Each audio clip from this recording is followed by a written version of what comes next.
నమస్తే. ఈరోజు సింపుల్ దాల్ కిచిడి ఎలా చేయాలో చూద్దాం. ముందుగా కుక్కర్లో 1 టీ స్పూన్ నెయ్యి వేసి అందులో జీలకర్ర, ఇంగువ, పచ్చిమిరపకాయ, కరివేపాకు, అల్లం పేస్ట్ వేసి వేయించాలి. తర్వాత మనకి అవైలబుల్గా ఉన్న కూరలు వేసుకోవాలి. నేను ఇక్కడ క్యారెట్, బీన్స్, బఠానీ, గుమ్మడికాయ, టమాటా వేశాను. ఇవి వేసి కొద్దిగా కలుపుకొని 2 నిమిషాల తర్వాత ఉప్పు, పసుపు వేయాలి. ఇది కూడా కలిపి 2 మినిట్స్ ఆగిన తర్వాత 1 గ్లాసు బియ్యానికి 1/2 గ్లాసు పెసరపప్పుని తీసుకొని కడిగి అవి కూడా వేసుకోవాలి.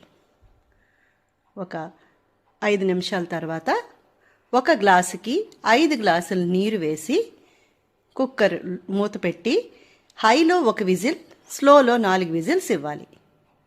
తర్వాత ఇది వేడిగా ఉండేటప్పుడే నెయ్యి ఇంకా సరిపడినంత ఉప్పు, 1 చిటికెడు బెల్లం వేసి కలుపుకోవాలి.